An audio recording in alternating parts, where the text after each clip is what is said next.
देश में कुछ लोगों ने पाकिस्तान जिंदाबाद का नारा लगाकर आतंकवादियों का हौसला बढ़ाने की कोशिश की। हालांकि सीमा पार पीओके की कथित सरकार अब खुद को आतंकवादियों से दूर रखने की कोशिश कर रही है। तो क्या पाकिस्तान में टेरर फ्रेंडली बकरीद मनाई जाएगी और पीओके में इस बार टेरर फ्री बकरीद मनाई जाएगी? इसका सबूत है पीओके प्रशासन का यह आदेश, जिसमें आम लोगों को बकरीद के मौके पर सावधान रहने के लिए कहा गया है।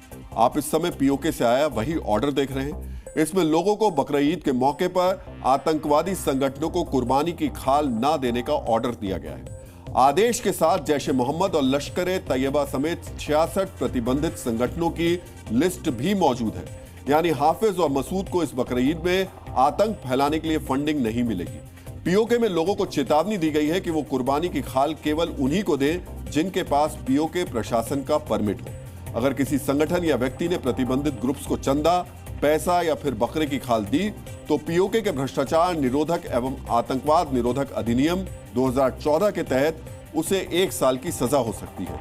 एक सर्वे के मुताबिक पिछले वर्ष बकरीद पर पाकिस्तान में करीब 2700 करोड़ रुपए के बकरे की खाल बेची गई थी और यह पैसा टेरर फंडिंग में इस्तेमाल होता रहा है। यानी हाफिज, मसूद जैसे आतंकवादियों को फंडिंग बंद करने का दावा किया जा रहा है। पीओके की जनता को यह भी कहा गया है कि प्रतिबंधित संगठन या उनके नाम पर चंदा इकट्ठा करने वालों की जानकारी पीओके प्रशासन को दी जानी चाहिए।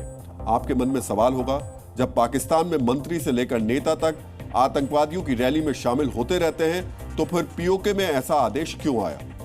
इसकी लेटेस्ट वजह है ऑपरेशन सिंदूर। भारतीय सेना ने पिछले महीने पीओके में 5 आतंकवादी ठिकानों पर हमला किया था। आशंका है कि अब पीओके की सरकार खुद को टेरर फंडिंग से दूर दिखाने की कोशिश में है। हालांकि कुछ समय पहले पीओके के टेरर लॉन्च पैड पर आतंकवादियों के वापस लौटने की खबरें भी आई थी। इसलिए पीओके का यह ऑर्डर पाकिस्तान के इशारे पर किया गया एक नाटक भी हो सकता है।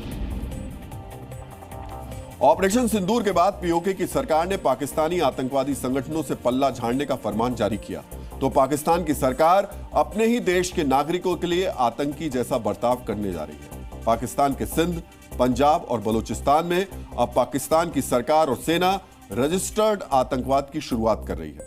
इसके लिए बाकायदा नए बिल लाए गए, लोगों से हलफनामा भरवाया जा रहा है। इस वक्त टीवी स्क्रीन पर आपके सामने 2 तस्वीरें हैं। एक तरफ पाकिस्तान के सिंध और पंजाब में अहमदिया मुसलमानों की नमाज और कुर्बानी पर पाबंदी लगा दी गई है। ऐसा करने पर अहमदिया मुसलमानों से बड़ा जुर्माना देने का हलफनामा भी भरवाया जा रहा है। दूसरी तरफ बलूचिस्तान में लोगों का अपहरण करने के लिए सरकार एक नया बिल लेकर आई है, जिसके तहत किसी भी नागरिक को 3 महीने के लिए बगैर ट्रायल हिरासत में रखा जा सकता है। यह काम पाकिस्तान की सरकार और सेना पहले भी करती थी, लेकिन अब यह कानूनी तौर पर किया जाएगा।